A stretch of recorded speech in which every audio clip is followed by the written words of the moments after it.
1กันยายน2520หัวข้อธรรมะวันนี้ปาปนิกธรรม3ปาปนิกะคือหลักพ่อค้าหรือองคุณของพ่อค้าในที่นี้มีอยู่3ประการคือ1จักขุมาตาดีคือรู้จักสินค้าดูของเป็นสามารถคำนวณราคากะเก่งกำไรแม่นยำ2วิทุโลจัดเจนธุรกิจรู้แหล่งซื้อแหล่งขายรู้ความเคลื่อนไหวความต้องการของตลาดความสามารถในการจัดซื้อจัดจำหน่ายรู้ใจและรู้จักเอาใจลูกค้า3นิสยสัมปันโนพร้อมด้วยแหล่งทุนเป็นที่อาศัยเป็นที่เชื่อไว้วางใจในหมู่แหล่งทุนใหญ่ๆหาเงินมาลงทุนหรือดำเนินกิจการโดยง่ายอันนี้ก็ย่อสั้นๆนะปาปนิกธรรมคือธรรมของรู้องคุณของพ่อค้าคือ1จักขุมาตาดี2วิตโลจัดเจนธุรกิจ3นิสยสัมปันโนพร้อมด้วยแหล่งทุนอันนี้เป็นเบื้องต้นเป็นข้อคิดเราในฐานะเป็นผู้ประกอบการก็ต้องเป็นพ่อค้าด้วยเราจะต้องเขาเรียกว่าจักขุมามีตาดีวิทุโลนะจัดเจนธุรกิจและนิสยสัมปันโนพร้อมด้วยแหล่งทุนเป็นที่อาศัยเราต้องมีความเขาเรียกต้องมีการเตรียมพร้อมเหล่านี้ไม่ว่าเราจะทำพืชอะไรประกอบการพืชอะไรเราต้องเตรียมเหล่านี้ว่าเราต้องมีเขาเรียกรู้ให้ดีเรื่องการผลิตต่างๆการค้าการขายมีความจัดเจนธุรกิจนี่แล้วก็มีทุนที่เราจะต้องมียึดไว้ทีนี้ในการจัดการต่างๆเนี่ยเราไม่ใช่เกษตรกรธรรมดานะเราเป็นผู้ประกอบการแล้วเราต้องมีความมุ่งมั่นในการทำกำไรนะมันถึงจะมองเห็นในห่วงโซ่ของธุรกิจเพราะว่าถ้าเรามองแคบๆเราก็จะหลงเป็นเหยื่อนะแต่ถ้าเรามองครบวงจรเป็นธุรกิจปุ๊บเราก็จะเป็นผู้ประกอบการที่สามารถทำกำไรได้ทีนี้หัวข้อนี้มันเชื่อมโยงกับข้อคิดนี้เชื่อมโยงกับหัวข้อที่มาพูดก็คือว่าอ้อยบทเรียนของผู้ประกอบการเกษตรก็คือเมื่อไม่กี่วันมานี้ได้ไปอ่านหนังสือนะเล่มหนึ่งทั้งเรื่องหนังสือพิมพ์นะก็บอกว่าเกี่ยวข้องกับธุรกิจนั่นแหละก็พูดถึงโรงงานน้ำตาลกุมภาวะปีซึ่งเป็นโรงงานน้ำตาลหนึ่งในเขาเรียกว่าในอำเภอในจังหวัดอุดรธานีนะซึ่งโรงงานเนี้ยคือที่อำเภอกุมภาวะปีมีพื้นที่เกษตรทั้งหมด312,162 ไร่มีครอบครัวเกษตรกรถึง15,826 ครอบครัวผลผลิตทางการเกษตรที่สำคัญก็คือได้แก่ข้าวมันสำปะหลังอ้อยโรงงานปอและอื่นๆนะแต่มีโรงงานที่มันมีอยู่เนี่ยโรงงานน้ำตาลเนี่ยก็มีโรงงานน้ำตาลอยู่3โรงทีนี้โรงงานที่จะพูดในที่นี้คือโรงงานที่เก่าแก่มากก็คือโรงงานน้ำตาลกุมภาวะปีนะซึ่งตั้งอยู่ที่อำเภอเทศบาลตำบลกุมภาวะปีนะก็คือใกล้ๆกับแหล่งน้ำนั่นแหละก็เป็นแหล่งปลูกอ้อยมานานที่โรงงานนี้เขาเรียกได้ปิดตัวลง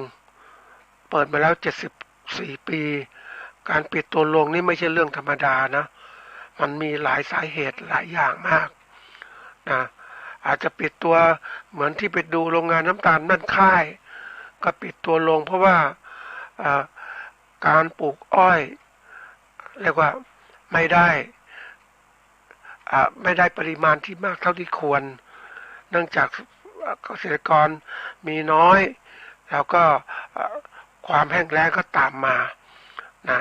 ไม่สามารถประกอบการเกษตรได้ก็ต้องเลิกกิจการและไปเปิดอยู่ในเขมรนะอันนี้เป็นตัวอย่างของโรงงานที่ไปเห็นมานะทีนี้โรงงานกุมภาวะปีเป็นตัวอย่างหนึ่งซึ่งก็แน่นอนทำ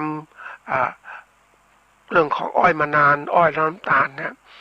นะนานเก่าแก่มากก็เริ่มปิดตัวลงอาจจะปิดตัวลงก็ด้วยอาจจะว่าพื้นที่เกษตรนะมีคู่แข่งขันนี่โรงงานน้ำตาลเกษตรผลเนี่ยเข้ามาโรงงานน้ำตาลNE Agro ก็เข้ามาอีกปลูกเพราะนั้นโรงงานมาเพิ่มมันก็แย่งอ้อยซึ่งปริมาณอ้อยเนี่ยก็เรียกว่าในพื้นที่กันจำกัดอยู่แล้วก็มีโรงงานอื่นมาแย่งเพราะนั้นโรงงานก็ไปไม่ไหวก็ต้องปิดตัวลงเนื่องจากสภาวะของการดำเนินการประสบปัญหาการขาดทุนนะก็ต้องปิดตัวลงทีนี้เรื่องนี้ก็เป็นเรื่องที่เรามาเข้าสู่การพิจารณาได้นะเป็นตัวอย่างสอนเราเวลาทำพืชอะไรเราต้องคิดนี่ขนาด74 ปีนะท่านผู้ฟังนะอ้อยในพื้นที่ต่างๆทั้งหมดเนี่ยหลายที่มากนะปลูกอ้อยกันเขาเรียกว่าเป็นพืชที่มีความสำคัญนะทางเศรษฐกิจของทุกที่นะท่านผู้ฟังมันมีเขาเรียกว่าตั้งแต่ในพืชเศรษฐกิจหลักๆของประเทศไทยนี่แหละนะก็มี3 ตัวในการที่เป็นพืชส่งออกทำรายได้ดีนะก็มีอันที่1ก็คือข้าวนะติดอันดับ1ละในการส่งออกของประเทศแล้วก็สมัยก่อนเราก็ส่งออกเป็นอันดับ1ของโลกเลยแต่เดี๋ยวนี้เราก็ตกเป็นอันดับ4แล้วเพราะว่าข้าวเราผลิตได้น้อยลงนะแล้วก็ข้าวเสร็จก็มาเรื่องของ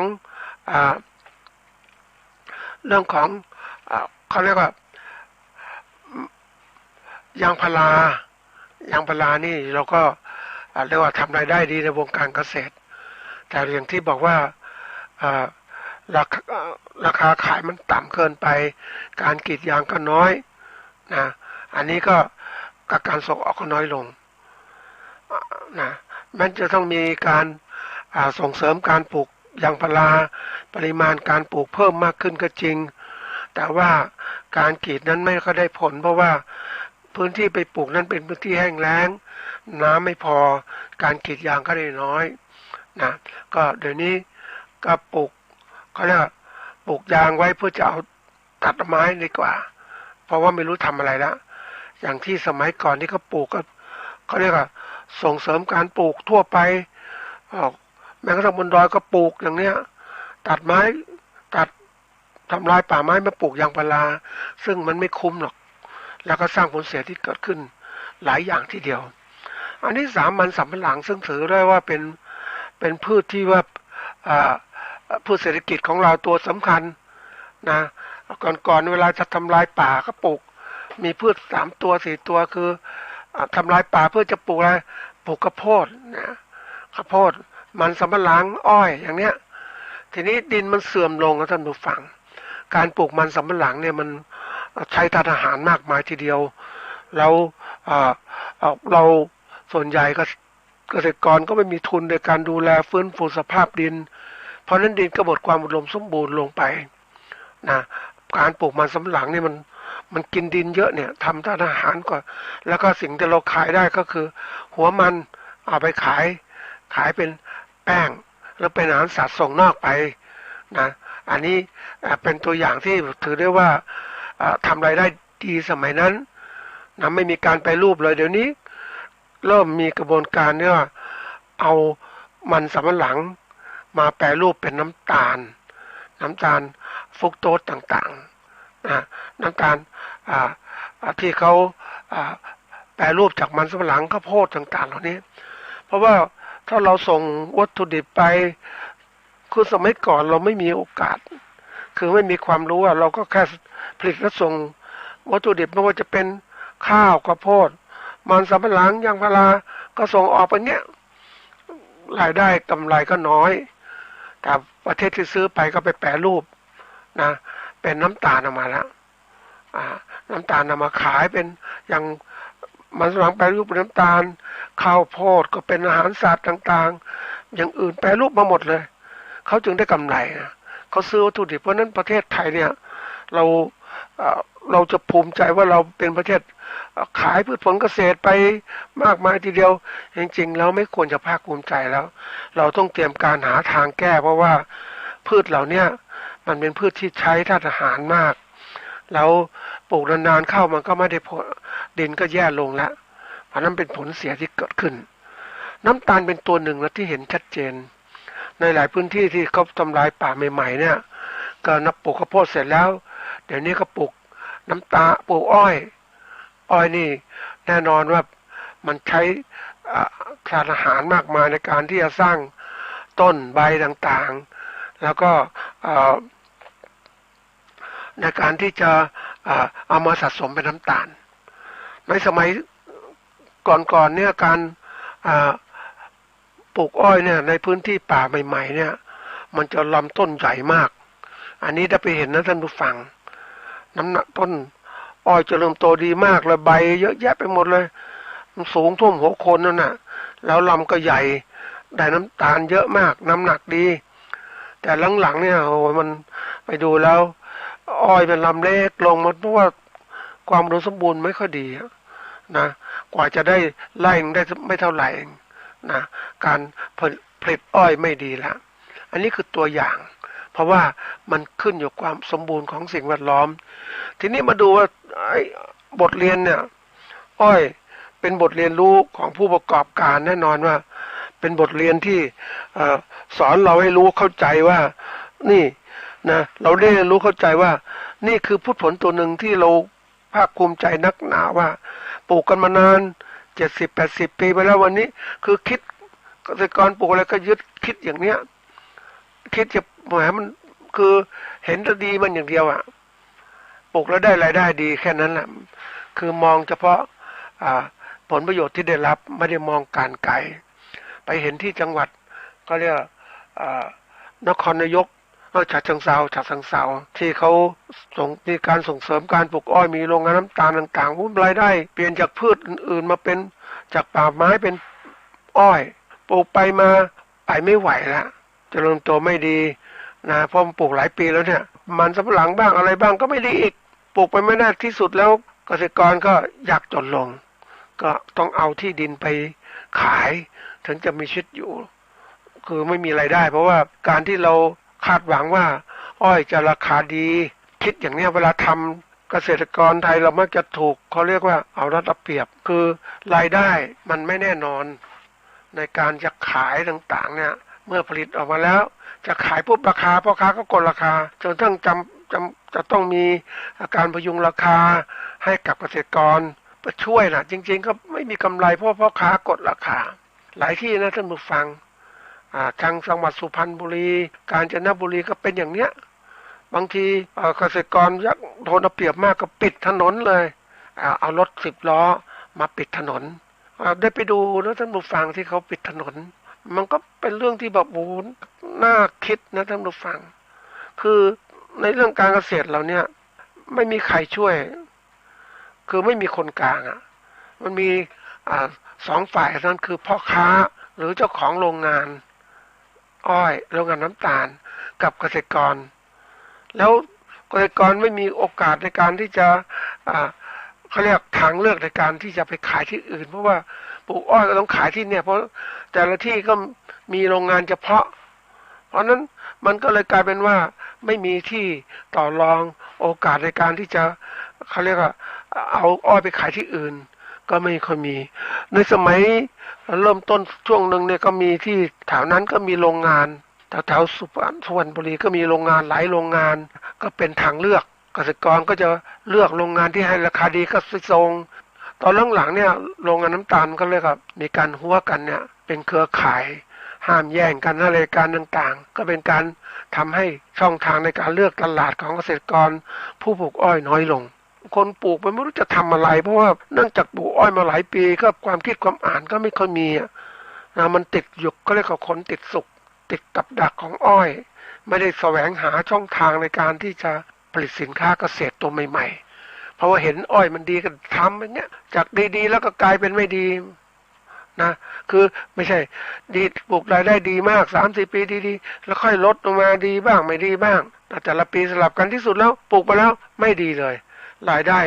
ต่ำลงมากไปเห็นแล้วเนี่ยมันเจอปัญหาคือความแห้งแล้งของพื้นที่ปุ๊บเนี่ยโอ้โหต้นอ้อยเล็กไปหมดเลยการที่จะเก็บเกี่ยวก็ลำบากแรงงานก็ไม่มีก็ต้องมีการเผาไรอ้อยนะแล้วก็เช้าก็เก็บที่น้ำหนักก็สูญเสียไปเหมือนกันแต่เกษตรกรไม่มีทางเลือกก็ต้องส่งโรงงานแบบนั้นเก็บอย่างนั้นทำไปนานๆเข้าอย่างที่บอกว่าสภาพแวดล้อมเสียหายจากอ้อยจากการเผานะเกษตรกรไม่มีทุนเรียกว่าเลิกกันไปบ้างก็มีหรือไปปลูกพืชอื่นทิ้งไว้ก็มีไปปลูกมันสำปะหลังบ้างปลูกสับปะรดบ้างไม่มีทางออกนะท่านผู้ฟังคือเราทำอะไรก็ต้องคิดอย่างอุดรเนี่ยถ้าพื้นที่มันอยู่หนองหานเนี่ยมันอุดมสมบูรณ์ก็ปลูกพืชอื่นได้ไหมทีนี้ไม่ได้คิดอะไรก็ข้าวก็อย่างนั้นแหละมาทำอ้อยเจออ้อยไม่ดีก็ไปเอาปลูกมันสำปะหลังก็อย่างเนี้ยคือเกษตรกรในฐานะเป็นผู้ที่ว่าเอารัดเอาเปรียบจากพ่อค้าทุกที่เลยเราไม่มีเกษตรกรรายใดที่ใหญ่โตขึ้นมาเป็นพ่อค้าด้วยตัวเองเพราะการปลูกพืชอุตสาหกรรมเนี่ยมันจะต้องมีเขาเรียกว่าโรงงานเป็นที่ของเราเองพื้นที่ต่อรองนี่โรงงานก็แพงเนาะใหญ่โตนะไปดูโรงงานเขาที่โอ้โหผลิตอ้อยนะอ้อยเข้ามาปุ๊บโรงงานก็เดินเครื่องตลอดเวลานะก็แน่นอนว่าต้องมีอ้อยเวลาจะโรงงานนี่มันใช้เฉพาะช่วงเวลาเท่านั้นแหละแล้วดูหีบอ้อยแล้วก็ทำน้ำตาลอยู่ตอนนี้หมดฤดูไปแล้วก็ปิดโรงงานซ่อมแซมบำรุงก็รอฤดูกาลต่อไปอันนี้เป็นสิ่งที่ว่ามันเป็นพืชอุตสาหกรรมนั่นแหละเขาเรียกอย่างนั้นแต่เราก็คิดว่าถ้าเรามองให้ดีๆเวลาจะทำอ้อยเนี่ยมันต้องคิดหนักทีเดียวเราไม่ใช่ว่าคิดเอาประโยชน์เฉพาะหน้าที่สุดบั้นปลายมันเป็นยังไงอ้อยเนี่ยเรารู้จักอ้อยนะอ้อยเป็นพืชเขาเรียกว่าแซคคารัมออฟฟิซินารัมนะชื่อวิทยาศาสตร์ของเขาเนี่ยวงโปแอ็กซีอีนะเป็นวงเดียวกับไผ่หญ้าและธัญพืชต่างๆเช่นข้าวสาลีข้าวโพดนะข้าวบาเล่ตระกูลเดียวกันนี่แหละนะมีถิ่นกำเนิดในเขตร้อนของทวีปเอเชียนะลำต้นเนี่ยมาใช้ลำต้นอ้อยเนี่ยมีน้ำตาลที่มีปริมาณซูโคส 17-35% นะแล้วก็มีฉานอ้อยนะแล้วก็พวกนี้เวลาเอาอ้อยเขาบีบโรงงานไปบีบเอาน้ำตาลออกนะก็ฉานอ้อยก็ถูกแยกออกมาก็ไปทำเป็นเชื้อเพลิงไปทำวัสดุอื่นๆนะทำกระดาษบ้างอะไรบ้างนะแล้วก็เสร็จแล้วก็ไอตัวเนี้ยนะที่แยกออกมาเนี่ยก็คือน้ำตาลก็แยกออกมาเป็นกากน้ำตาลนะเอาไปใช้ในการที่ว่าไปหมักทำเหล้านะอันนี้ส่วนน้ำตาลแน่นอนก็เราก็กินอยู่นะน้ำตาลซูโครสนี่แหละนะทีนี้ในเรื่องน้ำตาลเนี่ยนะก่อนนี้ก็มีเขาเรียกว่าเราจะผลิตน้ำตาลได้ก็ส่วนใหญ่จะมาจากอ้อยนะทีนี้อ้อยน้ำตาลอ้อยเนี่ยถูกไปใช้ประโยชน์ในการบริโภคไม่พอยังทำเป็นอาหารเป็นเหล้าหมักต่างๆนะก็มาจากอ้อยทีนี้เมื่อปริมาณอ้อยมันไม่พอนะปริมาณน้ำตาลไม่พอเนี่ยคนก็เริ่มหาวิธีการผลิตคือเขาเรียกว่าเอาข้าวโพดเลยข้าวโพดนะแล้วก็มันสำปะหลังมาย่อยสลายให้เกิดเป็นน้ำตาลนี่ก็เป็นเขาเรียกทำให้การพึ่งพาน้ำตาลจากอ้อยน้อยลงก็มีในตัวน้ำตาลตัวเลือกอื่นๆเข้ามาก่อนแล้วก็มีน้ำตาลเนี่ยน้ำตาลมะพร้าวน้ำตาลโตนดก็แล้วแต่นะแต่ทีนี้อย่างที่บอกคนเขาผลิตอ้อยเนี่ยโรงงานที่เขารายได้ดีเขาผลิตอ้อยมาทำเป็นน้ำตาลนะแล้วก็เขาเรียกว่าสร้างรายได้ที่มากกำไรสูงทีเดียวนะท่านผู้ฟังโรงงานน้ำตาลเวลาเขาผลิตเนี่ยเขาก็จะไปอยู่แถวบริเวณที่มีความอุดมสมบูรณ์แล้วก็ส่งเสริมการปลูกอ้อยมีพันธุ์อ้อยต่างๆนะก่อนรัฐบาลก็เป็นผู้ที่เรียกว่า อ่าวิจัยเรื่องราวต่างๆเกี่ยวกับอ้อยนะกรมวิชาการเกษตรก็ทำพวกเนี้ยจนต้องรู้หมดเกี่ยวกับอ้อยเลยนะตั้งแต่เรื่องของการปลูกนะไอ้พันธุ์ก่อนพันธุ์เนี่ยปลูกยังไงแล้วก็พันธุ์เป็นยังไงผลผลิตยังไงแล้วก็การปลูกการดูแลรักษาอย่างไรนะซึ่งอันนี้เป็นเรื่องที่แบบเรียกว่ามันพัฒนาการมาตามความเจริญเติบโตทางวิชาการและความสำคัญของอ้อยที่มีอยู่นะอ้อยแน่นอนทีนี้ว่ามีความสำคัญปุ๊บคนก็ปลูกกันมากเพราะว่าต้องการน้ำตาลนะก่อนต้องการน้ำตาลมากเพราะว่าน้ำตาลทรายเนี่ยนะเอามาจากอ้อยนะสกัดจากอ้อยซึ่งเราไปดูโรงงานท่านผู้ฟังที่เขาเรียกโรงงานหีบอ้อยนะก็จะมีต้นอ้อยที่ถูกเก็บเกี่ยวมาก็เข้าสู่โรงงานแล้วก็มีเครื่องบีบออกมาพวกชั้นอ้อยก็แยกไปอย่างหนึ่งน้ำจากอ้อยก็มาเวียงสลัดให้มันตกตะกอนนะแล้วก็มันตกกอนแรกๆจะเป็นน้ำตาลสายดิบน้ำตาลดิบดีมากนะท่านผู้ฟังสีมันจะคล้ายกับสีน้ำตาลนะแรกๆมันผลิตคือถ้าผลิตมาเนี่ยถ้ามันตกผลึกเนี่ยมันจะมีเขาเรียกความเข้มข้นสูงผลึกมันก็จะใหญ่อันนี้บริโภคดีมากแต่ที่น้ำตาลพวกนี้เราส่วนใหญ่มักจะขายส่งเขาเรียกของดีไปอยู่ต่างประเทศเสร็จแล้วน้ำตาลที่มันผลึกเล็กๆไม่ค่อยมีคุณภาพก็ส่วนใหญ่จะมาฟอกสีให้เป็นน้ำตาลใสเม็ดต่างๆนะน้ำตาลสายดิบคุณภาพดีนะทีนี้ส่วนกากน้ำตาลก็ถูกแยกมานะนั่นก็เป็นกากน้ำตาลไปทำเหล้าทำอะไรต่างๆเราเห็นได้ว่าความสำคัญของอ้อยมีอยู่มากนะในช่วงนั้นนะเราเนี่ยรายได้ดีคือส่งอ้อยเป็นดับเขาเรียกต้นๆนะของโลกเลยล่ะเพราะว่าประเทศต่างๆต้องการอ้อยนะแล้วก็เอาไปทำน้ำตาลนะนี่ปัญหาของการผลิตอ้อยเนี่ยอย่างที่บอกว่าคือมันได้ผลิตที่น้อยก็ต้องมีการศึกษาเรื่องของอะไรเรื่องของพันธุ์อ้อยนะก็พันธุ์อ้อยถ้ามันต้นใหญ่พันธุ์ตะกอนเป็นพันธุ์เขาเรียกว่าอ้อยป่าเนี่ย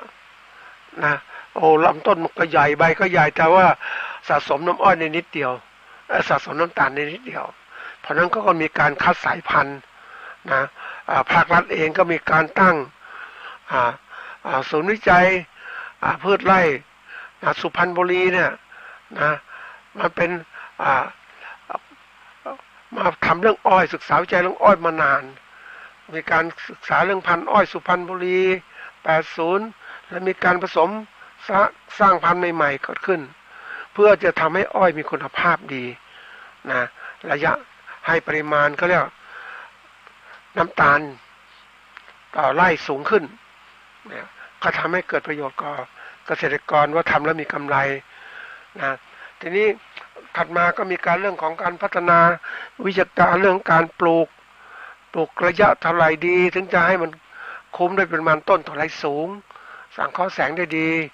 แล้วก็ระบบการให้น้ำต่างๆซึ่งอันนี้เป็นสิ่งที่สำคัญนะท่านผู้ฟังนะเราก่อนเรามีอ้อยเนี่ย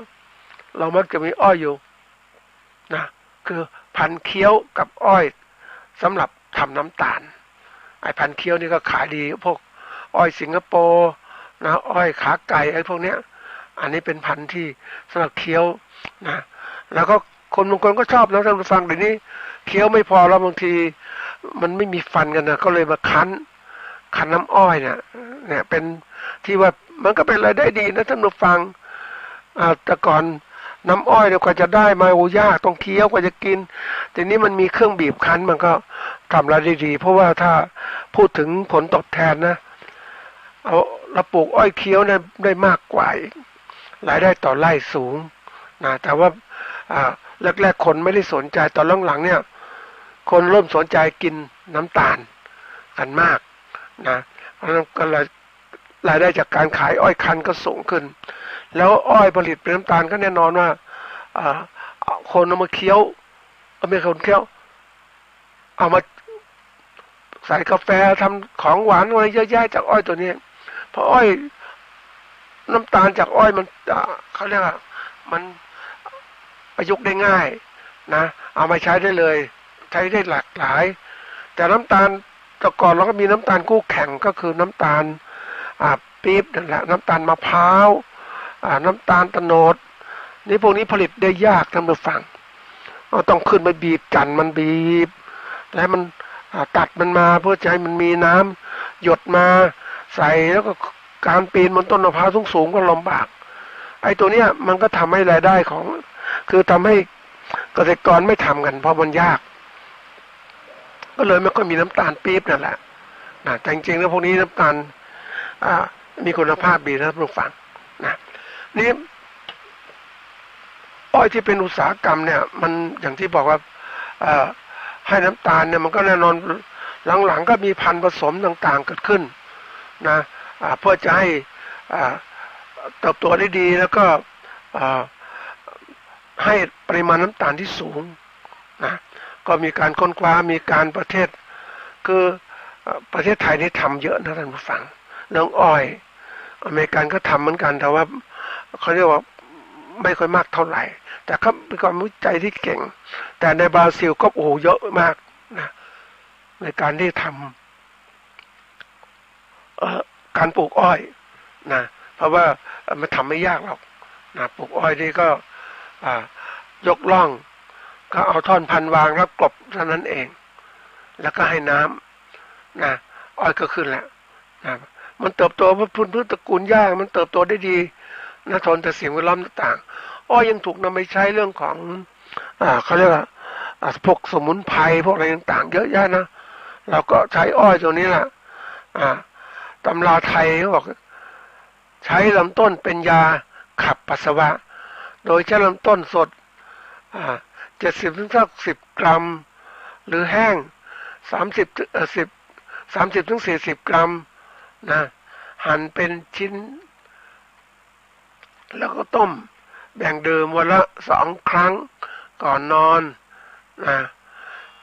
แก้ไตพิการนะขับนิ่วต่างๆเลยก็มีการใช้นะทีนี้เรื่องของอ้อยเนี่ยนะเราคือการที่เราจะปลูกดูแลรักษาเนี่ยเป็นเรื่องใหญ่นะท่านผู้ฟังมันจะโตได้ดีก็ต้องดูแลรักษาดีนะก่อนเนี่ยเกษตรกรปลูกเนี่ยก็ไม่ค่อยให้ปุ๋ยเพราะว่าอะไรก็ว่าถือว่าอ้อยนั้นมันหากินเก่งนะมันก็เติบโตได้ดีว่างั้นแต่หลังๆเนี่ยความอุดมสมบูรณ์ของพื้นที่ดินมันน้อยลงนะอ้อยมันต้องใช้เขาเรียกใช้ธาตุอาหารดินมากถึงจะสร้างแป้งได้มากเพราะฉะนั้นเกษตรกรผู้ผลิตก็เริ่มมีการทดลองเรื่องของการใช้ปุ๋ยมาให้กับต้นอ้อยก็เป็นแหล่งที่ว่าก็เป็นวิธีการที่ว่าจะเพิ่มรายได้ในการเกษตรมากขึ้นแล้วก็ใช้ได้จริงด้วยว่าพวกนี้ทำปลูกอ้อยก็จะมีรายได้ทางการเกษตรก็ขึ้นหลายอย่างอ้อยถูกจัดว่าเป็นพืชอุตสาหกรรมนะครับว่าพืชอุตสาหกรรมหมายความว่าพืชที่ผลิตขึ้นเพื่อการอุตสาหกรรมและโดยปกติจะต้องผ่านกระบวนการแปรรูปก่อนนำไปใช้ประโยชน์นะนี่อ้อยมีความสำคัญยังไงที่บอกว่าสำคัญอันนี้ก็เป็นพืชที่เป็นประโยชน์ต่อการบริโภคนะเป็นพืชที่ผลิตเป็นสินค้าส่งออกนะไปต่างประเทศทำรายได้มาเข้าประเทศเป็นพืชที่ต้องขยายการผลิตอีกมากเพื่อทดแทนการนำเข้าจากต่างประเทศนะแล้วก็มีการแปรรูปทางอุตสาหกรรมนะจะช่วยเพิ่มผลผลิตทางการเกษตรนะลดปัญหาราคาผลผลิตตกต่ำแล้วก็ช่วยลดปัญหาการว่างงาน ในสมัยก่อนเนี่ยพวกมีการประกอบการอุตสาหกรรมอ้อยเนี่ยโรงงานก็ต้องการแรงงานนะระบบการจะซื้อจัดซื้ออ้อยหรือไปตามพื้นที่ต่างๆนะก็ใช้แรงงานคนนะก็ทำให้คนมีงานทำนะเป็นพืชที่เรียกว่าสำคัญในชุกแรกๆเนี่ยก็บอกว่าการผลิตเนี่ยอย่างที่บอกอ้อยเนี่ยคนต้องการมากต้องการน้ำตาลก็มีการปลูกอ้อยแล้วก็ป้อนโรงงานอุตสาหกรรมนะแล้วก็โรงงานก็จะต้องมีความสม่ำเสมอนะเพื่อที่จะให้การผลิตนั้นมีมาตรฐานนะอันนี้เรื่องการผลิตเนี่ยป้อนโรงงานแล้วก็ป้อนในเรื่องของให้ได้ทั้งปริมาณและคุณภาพด้วยนะวิธีการผลิตแน่นอนก็เริ่มมีการที่ว่าจะได้ผลก็ต้องมีการเตรียมแปลงขนาดใหญ่นะอันนี้มันก็มีเรียกว่าไปดูโรงงานเนี่ยไปดูโรงงานก็แน่นอนใหญ่โตแล้วก็ปลูกอ้อยกับโรงงานคือเกษตรกรปลูกอ้อยเนี่ยไม่ธรรมดานะท่านผู้ฟังเกษตรกรปลูกอ้อยก็มีพื้นที่เป็น100 ไร่นะต่ำกว่า50 ไร่ก็มีแต่การผลิตมากๆมันดีกว่าเพราะว่าผู้ประกอบการหรือเกษตรกรผู้ปลูกอ้อยก็ต้องมีรถบรรทุกเป็นของตัวเองเพราะว่าการที่เช่ารถบรรทุกไปส่งโรงงานก็เสียเงินอีกค่าเช่าค่าบริการต่างๆเพราะนั้นเกษตรกรบางรายก็มีรถ10 ล้อเป็นของตนเองนะก็มาวิ่งเนี่ยทำนี่มีพื้นที่ผลิตขนาดใหญ่แล้วก็ยอยปลูกแล้วเก็บเกี่ยวเป็นรุ่นๆก็มีแต่ส่วนใหญ่ก็ทำทีเดียวนะแล้วก็มีการคัดเลือกสายพันธุ์พันธุ์ดีๆมาปลูกแล้วก็พันธุ์ให้ตรงกับความต้องการของโรงงานด้วยนะโรงงานนั้นมาปลูกเพราะฉะนั้นโรงงานให้ปลูกก็ซื้อของคุณภาพกลับไปก็คือมุ่งเน้นเรื่องของคุณภาพนะตลอดวงจรต่างๆอันนี้เครื่องของการปลูกนะเพราะฉะนั้นเราเองถ้าเราคิดนะใครควรแล้วเนี่ยนะเราก็ต้องไปดูว่าเฮ้ยเราผลิตเป็นยังไงบ้างนะการผลิตอ้อยในช่วง30-40 ปีก่อนนั้นถือได้ว่าเป็นเรื่องของการที่ว่าการประกอบการขนาดใหญ่มีทั้งโรงงานมีทั้งการใช้คนมีทั้งเกษตรกรเวลาจะเก็บเกี่ยวอ้อยนะก็ต้องใช้คนงานมากรถ10 ล้อเรียงกันเป็นแถวในการเก็บต่างๆนะยุคการเก็บเกี่ยวก็มีการพัฒนาลดเรื่องปัญหาแรงงานเนี่ยก็ต้องย้ายไปตามแปลงต่างๆในการเก็บนะแล้วก็ส่งโรงงานตอนหลังๆเนี่ยปัญหาของแรงงานมีมากในการที่จะเก็บเกี่ยวอ้อยต่างๆก็เริ่มมีการนำเข้าเครื่องจักรกลในการเกษตรเป็นเครื่องเก็บเกี่ยวอ้อยตัดอ้อยต่างๆแล้วก็ใส่รถเลยนะรถบรรทุกตามไปก็เก็บนะเอาเข้าสู่โรงงานเครื่องตัดอ้อยก็จะตัดตลอดนะก็ดูแล้วเป็นน่าตื่นเต้นนะท่านผู้ฟังเพราะว่าแต่ละส่วนเป็นรายได้ทั้งนั้นเลยนะในช่วงเหล่านั้นเนี่ยแน่นอนทั้งฝ่ายเกษตรกรโรงงานก็เขาเรียกเอาใจต่อกันและกันในการผลิตสินค้านะการผลิตอ้อยนะแล้วก็น้ำตาลที่เกิดขึ้นนะทีนี้อย่างที่บอกว่าปัญหาของความสำคัญของการผลิตอ้อยเนี่ยมันคือไม่ใช่ขึ้นอยู่กับประเทศเราอย่างเดียวนะตอนแรกๆเนี่ยแน่นอนว่าประเทศไทยส่งออกมากอะไรต่างๆแต่ทีนี้อย่างที่บอกว่ามันมีเรื่องของคู่แข่งด้วยนะคู่แข่งที่มันเกิดขึ้นในประเทศต่างๆโรงงานต่างๆก็กระจายอยู่แต่ที่เหล่านั้นก็การผลิตสินค้าก็แข่งขันกันอ้อยนี่ถือว่าเป็นพืชที่มีความต้องการสูง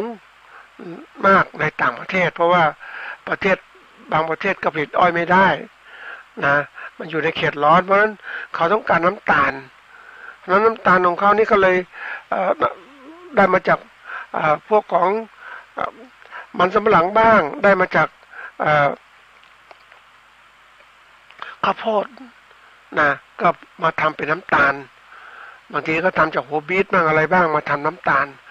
ซึ่งจริงๆแล้วเนี่ยน้ำตาลที่เราน้ำตาลที่เราส่งออกเนี่ยนะถือได้ว่าส่งออกมากที่สุดนะเมื่อเทียบกับในระดับโลกแล้วประเทศไทยมีการสร้างรายได้จากอ้อยมากเป็นอันดับสองรองจากบราซิลประเทศเดียวในการปลูกอ้อยเราสูงมากนะจึงแสดงเห็นว่าอ้อยเป็นพืชเศรษฐกิจที่มีผลต่อรายได้เกษตรกรมากจริงๆอันนี้ในอดีตนะท่านผู้ฟังแล้วก็การปลูกอ้อยมักกระจายตามพื้นที่ลุ่มแล้วก็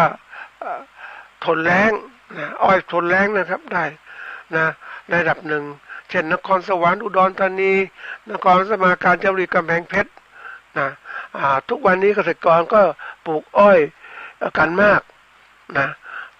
แล้วก็เริ่มลดลงแล้วท่านผู้ฟังเพราะอะไรก็เพราะรายได้น้อยลงนะรายได้น้อยลงแล้วก็กระบวนการผลิตก็ได้ยากต้นทุนมันสูงนะเขาก็เลยไปปลูกอย่างอื่นไปเห็นเกษตรกรปลูกอ้อยนะท่านผู้ฟังลำต้นนิดเดียวนะดูแล้วมันโอ้ยทำไมมันเป็นอย่างนั้นนะเพราะว่าความอุดมสมบูรณ์มันน้อยลงท่านผู้ฟังเราปลูกอ้อยกันต่อเนื่องกันหลายปีแล้วการที่เราเขาเรียกว่าเอาอ้อยเป็นตันๆจากพื้นที่1 ไร่ของเกษตรกรเนี่ยนะทีนี้เราได้อ้อยไปแล้วไปขายแต่การที่จะดูแลดินต่างๆเนี่ยใส่ปุ๋ยใส่อะไรก็น้อยมันไม่คือให้ปุ๋ยน้อยท่านผู้ฟังแล้วบางทีการที่จัดการเกษตรเนี่ยเก็บปลูกอ้อยเนี่ยครับส่วนใหญ่มักจะในช่วงมันจะมีอยู่2 แบบนะท่านผู้ฟังแบบเกษตรกรที่เผาใบอ้อยเพื่อจะการเก็บเกี่ยวง่ายนะเพราะแรงงานคนน้อยนะเดี๋ยวนี้ก็จะมีแบบไม่เผาแล้วไม่เผาใบแต่ก็ใช้เครื่องจักรเก็บเกี่ยวนี่เครื่องจักรเก็บเกี่ยวเนี่ยมันแน่นอนมันเอาต้นอ้อยไปแล้วมันก็ทิ้งใบอ้อยเต็มไปหมดเลยแล้วเกษตรกรก็ทำยากลำบากมีเครื่องก็เรียกเครื่องไถทำอ้อยต่างๆก็ไม่ค่อยมีเครื่องประเภทที่เรียกว่าการที่จะตัดใบอ้อยแล้วก็ทำเป็นปุ๋ยหมักในพื้นดินไม่มีนะมีน้อยมากเพราะนั้นก็เลยกลายเป็นการจุดไฟเผาซะเลยมันง่ายดีเพราะฉะนั้นจุดไฟเผาอ้อยเนี่ยใบอ้อยมันก็จะนำความอุดมสมบูรณ์ไปแล้วหมดแล้วมันลอยไปในอากาศหมดเพราะนั้นดินก็ขาดความอุดมสมบูรณ์ปลูกอ้อยครั้งต่อไปปริมาณอ้อยก็น้อยลงแล้วก็คุณภาพก็น้อยลงแล้วนะอันนี้คือปัญหาละเราก็เกษตรกรก็ไม่มีทางเลือกนะจะเลือกตอนไหนรู้ไหมท่านผู้ฟังตอนที่ประสบปัญหาถ้าไม่มีปัญหาเกษตรกรก็ไม่เลือกแต่ตอนที่ประสบปัญหาปุ๊บก็เลือกหาทางออกทีนี้มันไม่ได้เตรียมตัวในการที่จะหาทางแก้ล่วงหน้าไว้อย่างที่บอกว่าปลูกอ้อยเนี่ยต้องอาศัยโรงงานนะโรงงานก็อาศัยอ้อยแต่การมีอำนาจต่อรองใครเก่งกว่ากันนะถ้าเกษตรกรเก่งก็สามารถจะได้ดีเกษตรกรไม่เก่งเพราะผู้ซื้อก็เก่งกว่าเขาก็กดราคามันปัญหาคือเกษตรกรผู้ปลูกอ้อยเนี่ยก็อย่างที่บอกว่าประสบปัญหาของรายได้น้อยลงไม่ค่อยมีกำไรแล้วก็ประสบปัญหาขาดทุนบางทีก็ต้องเลิกบ้างอะไรบ้างนี่คือความไม่มั่นคงแล้วที่เกิดขึ้นในวงก็เรียกว่าสำหรับพืชนะที่เป็นพืชอุตสาหกรรมนะก่อนคนก็เห็นนะคือต้องฟังเขาก็คิดถึงพืชอุตสาหกรรมนะคนก็มองอยู่ว่าเฮ้ยมันเป็นยังไงนะตัวไหนดีเนี่ยเขาคิดอย่างนี้อย่างเขาบอกว่าในแถวช่วงก่อนเนี่ยเขามีการศึกษาว่าอ้อยเป็นพืชเศรษฐกิจสำคัญของประเทศนะแถวสุพรรณบุรีอย่างเงี้ยนะคำว่าพืชเศรษฐกิจเป็นพืชก็คือว่าพืชที่มีความสำคัญต่อการดำรงชีวิตนะมีลักษณะเด่นก็คือการในด้านการค้าแล้วก็สามารถจะนำไปบริโภคนะไปเป็นอาหารนะต่างๆเหล่านี้นะมันดีกว่าเนี่ยทีนี้ที่บอกว่า ปัญหาส่วนใหญ่นะคือเกษตรกรมีรายได้น้อยเพราะนั้นก็ก่อให้เกิดปัญหาตามมาก็คือว่าหนี้สินครัวเรือนที่สูงขึ้นนะแล้วเกษตรกรก็ไม่ค่อยอะไรปลูกอ้อยก็ลดน้อยลงเพราะว่ามันไม่คุ้มอ่ะนะการว่างงานก็มีมากขึ้นนะไม่มีพวกอ้อยป้อนโรงงานต่างๆโรงงานก็จะเขาเรียกไม่มีอ้อยก็ต้องหยุดกิจการเหมือนกันนะเขามีการที่จะส่งเสริมระบบเครือข่ายของโรงงานก็เริ่มมีเหมือนกันนะท่านผู้ฟังไปให้คำแนะนำการปลูกอ้อยไปให้คำมั่นสัญญาว่าจะซื้ออ้อยอย่างนู้นอย่างนี้ก็เป็นเครือข่ายก็ดีอย่างหนึ่งนะท่านผู้ฟังนะเพราะว่าโรงงานจะอยู่ได้ก็ต้องมีผู้ผลิตคือเกษตรกรผู้ผลิตเพราะฉะนั้นถ้าเอาเปรียบเกินไปมันก็ไปอยู่ด้วยกันไม่ได้นะอันนี้ก็เคยได้คุยกับผู้ประกอบการเกษตรนะที่เขาประกอบธุรกิจเกษตรเนี่ยในการซื้อพืชผลเกษตรคำพูดคำหนึ่งเขาก็พูดถ้ากดราคาของมากเกินไปนะผมก็อยู่ไม่ได้เพราะไม่มีเกษตรกรผลิตแล้วผมก็อยู่ไม่ได้ธุรกิจผมต้องอาศัยเขาด้วยเพราะฉะนั้นให้ราคาที่เป็นสมดุลพอได้อยู่รอดด้วยกันทั้งสองฝ่ายเนี่ยอันนี้เป็นคำพูดเขานะถามว่าผู้ประกันที่เขาพูดเนี่ยรายได้เขามากกว่าอยู่แล้วใช่ไหมเพราะว่าเขาเรียกว่าเป็นนักธุรกิจนะเขาต้องมีรายได้มากกว่าเกษตรกรเขามีข้อต่อรองได้มากกว่าอย่างนี้นะเพราะฉะนั้นในการปลูกอ้อยถึงบอกว่ามันเป็นเรื่องที่เห็นได้ชัดเจนว่าทำยังไงนะจะทำให้ผลผลิตดีขึ้นจะเกษตรกรจะปลูกทีนี้เกษตรกรปลูกซ้ำกันเนี่ยนะมันก็กลายเป็นปัญหาว่าความอุดมสมบูรณ์ของดินน้อยลงนะจำเป็นต้องปรับพื้นดินใหม่ซึ่งเสียค่าใช้จ่ายที่สูงจะทำยังไงนะทีนี้ต้นทุนมันสูงขึ้นละเกษตรกรก็ไม่มีเงินลงทุนเพราะนั้นการจะปรับคุณภาพดินให้ดีขึ้นก็ยากแล้วนะไม่มีการที่จะปรับมากมายเพราะนั้นก็กลายเป็นเขาเรียกว่าผลสืบเนื่องต่อคือที่สุดแล้วสภาพความอุดมสมบูรณ์ของการพื้นดินที่ปลูกอ้อยมันน้อยลงเพราะในปีถัดไปก็ทำให้ไม่ได้ผลผลิตตามที่ควรจะเป็นแล้วก็อะไรเกษตรกรได้รายได้น้อยก็ต้องเลิกหรือขาดทุนอันนี้เป็นเรื่องใหญ่นะท่านผู้ฟังนี่ก็กลายเป็นหนี้สินของเกษตรกรที่เกิดขึ้นมาในทุกที่นะท่านผู้ฟังแล้วเรื่องเป็นปัญหาใหญ่มากเลยจริงอยู่ว่าในช่วงแรกๆครับการเร่งการปรับตัวการพัฒนาด้านการผลิตและคุณภาพของผลิตโดยเฉพาะอย่างยิ่งพวกพืชเศรษฐกิจหลักเราเนี่ยตั้งแต่เรื่องของข้าวปาล์มน้ำมันยางพาราแล้วอ้อยเขามีการส่งเสริมอย่างเนี้ยตอนแรกก็มุ่งหวังเพื่อจะให้ผลิตต่อไร่สูงคุณภาพดีเนี่ยถัดมาก็ต้องมีการหาวิธีการอื่นคือ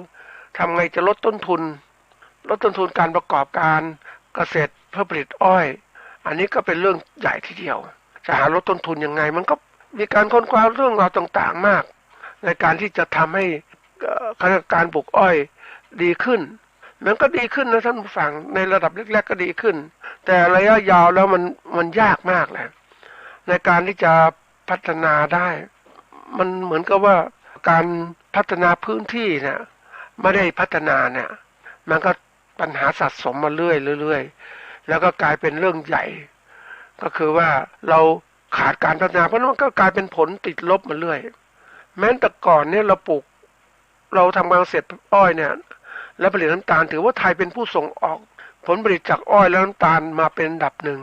ของอาเซียนโดยมีการส่งออกไปอาเซียนประมาณ 2.73 ล้านตันในปี 2554 นะปัจจุบันลดน้อยลงนะท่านผู้ฟังแล้วเราก็เกษตรกรไม่ค่อยสนใจปลูกแล้วต่อไปไม่แน่ใจแล้วท่านผู้ฟังเราจะกินน้ำตาลจากไหนบางคนมองบอกว่าเฮ้ยไม่เป็นไรประเทศไทยก็ต้องประกอบอย่างนี้มีพืชหลักก็คือข้าวยางพาราอ้อยมันสำปะหลังแต่ท่านผู้ฟังเชื่อไหมว่าถ้ามันไม่มีการพัฒนานะในการที่จะปรับปรุงสภาพพื้นที่เกษตรของเราเนี่ยแน่นอนมันจะเกิดผลเสียเกิดขึ้นมากเขาบอกว่าสถานการณ์และแนวโน้มการเกษตรและอาหารของโลกนะแล้วของประเทศไทยซึ่งคาดกันว่าประชากรโลกมันจะเพิ่มขึ้น7 ล้านคนในปี 2555และเป็น 9,000 ล้านคนในปี 2593ทำให้ความต้องการอาหารเพิ่มขึ้นอย่างน้อย2 เท่าตัวจากข้อจำกัดด้านพื้นที่เพาะปลูกการเพิ่มผลิตต่อพื้นที่เป็นแนวทางที่จะช่วยเพิ่มผลิตอาหารให้มันมากขึ้น พื้นที่เท่าเดิมละเราต้องการทัดอาหารเพิ่มขึ้นถึง2 เท่าจะทำอย่างไรอันนี้เป็นเรื่องใหญ่นะท่านผู้ฟังเพราะว่าคนต้องการอาหารนะทีนี้อ้อยเนี่ยก็เป็นอาหารส่วนหนึ่งละอ้อยก็ยังถูกใช้เป็นเรื่องของเอาเป็นผลิตแปรรูปอย่างอื่นเป็นเอทานอลแล้วก็ไบโอดีเซลต่างๆกากน้ำซึ่งอันนี้มาจากกากน้ำตาลนี่แหละอันนี้ก็พยายามจะทำอย่างนี้เพราะว่าในช่วงหนึ่งคือถ้าสมมุติว่าทำให้เกษตรกรผลิตน้ำตาลมาผลิตอ้อยมามากน้ำตาลก็จะเกิดขึ้นมากน้ำตาลอยู่ในของตลาดก็รอคนซื้อบริโภคทีนี้ทำไงให้น้ำตาลส่วนนี้ไปก็ต้องพยายามที่จะผลิตเป็นอย่างอื่นเป็นน้ำแอลกอฮอล์บ้างอะไรบ้างแล้วแต่นี่คือสิ่งที่จะทำให้น้ำตาลหมดไปจากตลาดราคาอ้อยจะสูงขึ้นเกษตรกรก็จะมีรายได้มากขึ้นแต่ทีนี้ไอ้ตัวนี้มันเป็นจุดที่ต้องพิจารณาอย่างหนักทีเดียวว่าจะหวังว่าให้อ้อยเพิ่มขึ้นนะเพื่อผลิตน้ำตาลแล้วก็ประชากรโลกจะได้มีอาหารการกินที่ดีแต่ทีนี้ว่าผู้ผลิตเองคือเกษตรกรผลิตไม่ไหวแล้วเนื่องจากความที่เรียกว่าผลเสียที่เกิดขึ้นจากที่เราปลูกอ้อยสะสมมาแล้วหลายปีดินไม่ได้รับการก็เรียกว่า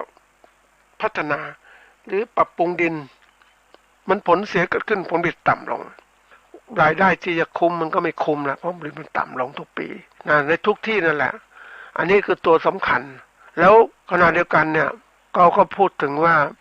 อุณหภูมิโลกมันสูงขึ้นเพราะว่าแห้งแล้งก็เกิดขึ้นมันก็ถึงระบบที่เรียกว่าถึงเรื่องของปริมาณน้ำที่จะตกมาไอ้น้ำที่จะตกมาเป็นฝนก็ไม่ค่อยมีและตัวที่สำคัญอีกตัวคือแรงงานอย่างที่บอกการเกษตรแรงงานภาคเกษตรของเราน้อยลงนะท่านผู้ฟังอันนี้ไม่ใช่เรื่องเล่นนะแรงงานเกษตรน้อยลงเพราะนั้นจำเป็นอย่างยิ่งต้องอาศัยเรียกว่าหุ่นยนต์เข้ามาช่วยหรือปัญญาประดิษฐ์ต่างๆในการที่จะเตรียมการเหล่านี้เพราะฉะนั้นการผลิตระดับเกษตรกรนี่แน่นอนว่าเกษตรกรถ้าไม่ได้รับการพัฒนาก็ไปไม่ไหวแล้วกลุ่มหนึ่งที่เป็นกลุ่มที่เป็นผู้ที่พัฒนาเขาจะเตรียมการในการที่ปรับปรุงเครื่องไม้เครื่องมือในการเกษตรในการผลิตอ้อยอย่างเนี้ยมาแทนแรงงานคนจึงจะสามารถที่ว่าทำให้เกิดกระบวนการจัดการผลิตที่มีประสิทธิภาพมากที่สุดเรื่องของการขนส่งก็พยายามให้น้อยลงอย่างที่บอกปัญหาหลักเนี่ยที่ขณะนี้เกิดขึ้นก็คือว่าปัญหาขาดแคลนแรงงานในภาคเกษตรอายุเกษตรกรไทยเนี่ยนับวันจะสูงขึ้นนะเกษตรกรยุคเก่าๆเขาจะแก่ชราลงแล้วเกษตรกรชุดใหม่เนี่ยเขาก็ไม่สนใจเรื่องการเกษตรเพราะว่ามันยากลำบากนี่คือตัวปัญหาละถ้าแรงงานต่างประเทศเข้ามาจะเป็นยังไงมันก็เข้ามาแต่เขาก็ไม่ทำงานอย่างนี้ปัญหาก็คือว่าตอนนี้ก็คือภาคการเกษตรเราขาดแรงงานเพราะนั้นไอ้ตัวเนี้ยเป็นผลอย่างมากทีเดียวที่ทำให้การผลิตการปลูกอ้อยและน้ำตาลของเราเนี่ยตกต่ำลงนี่ที่โรงงานน้ำตาลของกุมภาวะปีที่เลิกนั่นคือตัวอย่างละมันจะมีเป็นตัวชี้หลายจุดให้เกิดขึ้นว่าให้เราเห็นว่าเราต้องหาทางจัดการมันเป็นการศึกษานะท่านผู้ฟังอ้อยเป็นบทเรียนรู้เกษตรกรเนี่ยคือถ้าเราอยากจะทำปลูกอ้อยเราก็ต้องหาทางพัฒนาการปลูกอ้อยให้ได้ผลผลิตมากขึ้นคุณภาพดีขึ้นปริมาณน้ำตาลในลำต้นก็สูงขึ้นอันนี้คือตัวสำคัญหาวิธีการผลิตอย่างไรซึ่งจำเป็นอย่างยิ่งต้องใช้ปุ๋ยต้องจัดการเรื่องน้ำนี่ปัญหาตรงนี้มันก็เป็นตัวหนึ่งละที่เราติดขัดเรื่องของสภาวะแวดล้อมมันเสื่อมทรามลงเสื่อมลงแล้วฝนไม่ถูกต้องตามฤดูกาลต่างๆทีนี้จะลดต้นทุนยังไงนี่ถ้ารายได้เพิ่มขึ้นคุณภาพผลิตดีขึ้นมันต้องใส่ต้นทุนลงไปทีนี้ปัญหาคือลดต้นทุนยังไงเราต้องการนะที่ต้นทุนถ้าเอาปุ๋ยใส่ไปมากต้นทุนก็สูงขึ้นเกษตรกรจะอยู่ได้ยากเพราะฉะนั้นจะเอาปุ๋ยตัวไหนใส่ก็ลดต้นทุนจะปุ๋ยอินทรีย์บ้างอะไรบ้างใส่ลงไปแล้วถามว่าพื้นที่เกษตรขนาดใหญ่จะเอาปุ๋ยที่ไหนใส่ปุ๋ยอินทรีย์ที่ไหน แล้วค่าใช้จ่ายในการปรับปรุงบำรุงดินก็สูงมากมันดีสูงขึ้นทุกวันนั่นแหละจะทำอย่างไรอันนี้คือเป็นปัญหาใหญ่ของการเกษตรของเราเราดูอ้อยเนี่ยเป็นตัวอย่างนะว่าในอนาคตเนี่ยเราจะทำอย่างไรเราเห็นโรงงานในประเทศไทยเนี่ยเขาย้ายไปอยู่ที่อื่นเขาเลิกการผลิตย้ายไปอยู่ประเทศที่อาจจะเขมรลาวต่างๆบางจุดที่เขาพออยู่ได้ก็ไปส่งเสริมที่นั่นเพราะดินมันยังดีอยู่แต่ของเรามันโหตั้งหลายสิบปีมาแล้วดินพื้นที่เกษตรของเรานั้นอย่างที่บอกว่าเราไม่ค่อยปรับปรุงดูแลรักษาดินแล้วก็ไม่มีทุนในการปรับปรุงเชื่อใส่ปุ๋ยเคมีลงไปหรือไปเอาปุ๋ยอินทรีย์ลงไปมันก็เป็นปัญหานะอันนี้คือตัวสำคัญละแรงงานก็สำคัญที่บอกไว้ในระบบของการประกอบการสมัยใหม่เนี่ยเขาก็เลิกที่จะใช้เครื่องมือเครื่องตัวแรงต่างๆเอามาใช้ในการเกษตรเขาเริ่มมีการใช้มาแล้วด้วยนะหลายสิบปีที่ผ่านมาใช้มากทีนี้มันก็เกิดคือแน่นอนคนรุ่นที่เขาทำอยู่เขาใช้เครื่องจักรกลการเกษตรเข้ามาไม่ว่าจะเรื่องของการยกร่องปลูกอ้อยนะการใส่พันธุ์ที่ดีการให้น้ำในร่องอ้อยสูบน้ำบาดาลมาใช้ต่างๆเหล่านี้อันนี้เป็นเทคโนโลยีใหม่ๆเข้ามาใช้แต่ปัญหาตัวที่บอกว่าหลักของเราก็คือว่าทายาทเกษตรกรเราไม่ค่อยมีแล้วเพราะนั้นเมื่อไม่มีปุ๊บเนี่ยมันใครจะทำนะยิ่งไปเจอคนที่เขาทำการเกษตรนะเจ้าของเนี่ยไม่ได้ทำนะท่านผู้ฟังเขาทำไม่ไหวเขาแก่แล้วก็ให้เช่าพื้นที่ให้คนอื่นท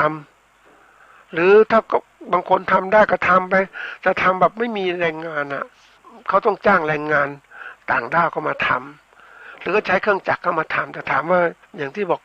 มันขาดแคลนแรงงานไม่ขาดแคลนทายาทธุรกิจเป็นปัญหาใหญ่ของประเทศไทยนะท่านผู้ฟังถ้าเราจะประกอบการเกษตรของเราให้มันคงยั่งยืนเนี่ยเราต้องมีทายาทของเราทำอาชีพเกษตรต่อจากเราเพราะเรานั้นเป็นผู้ที่มีความรู้เรื่องการเกษตรเราลงทุนเราทำเกษตรมานานเรามีความรู้มากแล้วทีนี้เราจะถ่ายทอดอย่างไรล่ะก็ถ่ายทอดลูกหลานทำที่ทำต่อ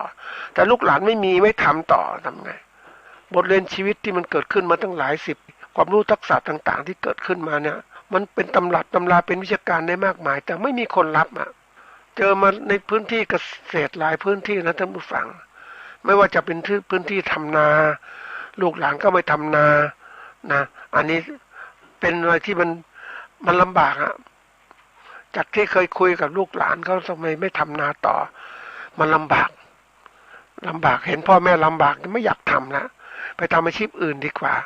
เป็นคนขายแรงงานในอุตสาหกรรมไม่ต้องรับผิดชอบอะไรมากมายอันนี้เห็นนะ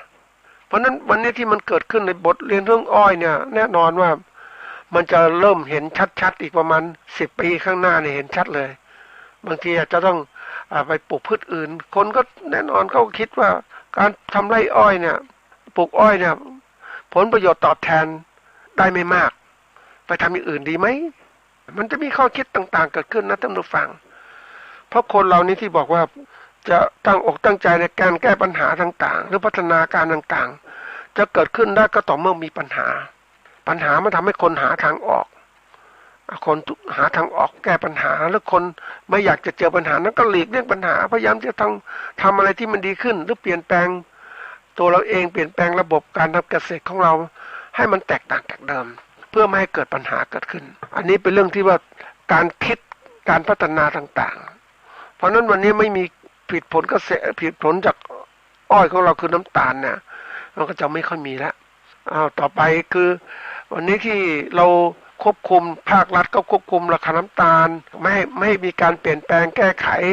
ไม่ให้มีราคาน้ำตาลสูงขึ้นเพราะเกรงว่าผู้บริโภคจะเดือดร้อนอันนี้ก็เป็นการแก้ปัญหาที่เรียกว่าเอาใจผู้บริโภคแต่ไม่ได้เอาใจเกษตรก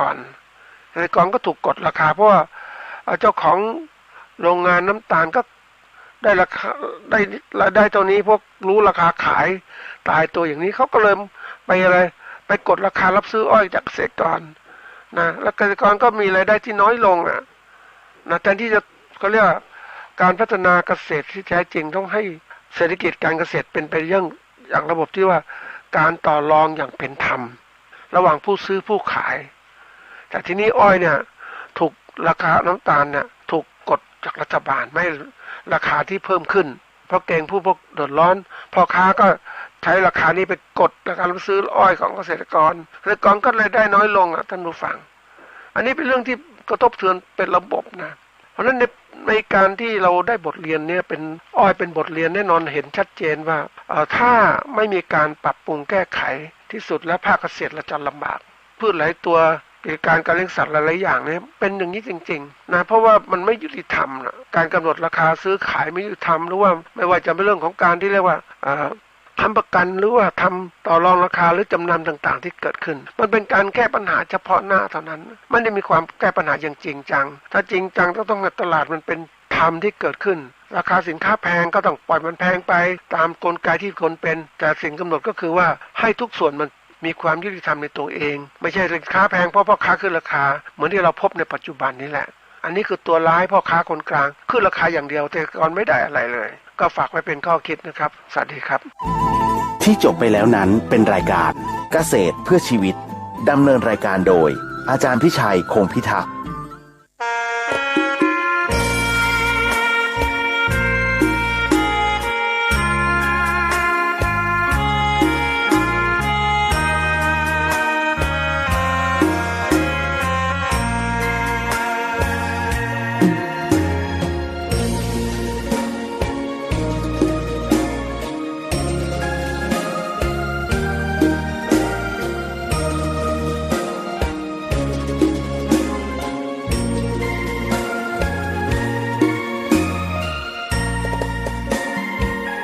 ดอกบัวดอกหนึ่งพึงใจไว้เพื่อบูชาแด่องค์พระศาสดาสัมมาสัมพุทธเจ้ามีความงามเงียบไม่เปรียบเทียบเขาเทียบเรา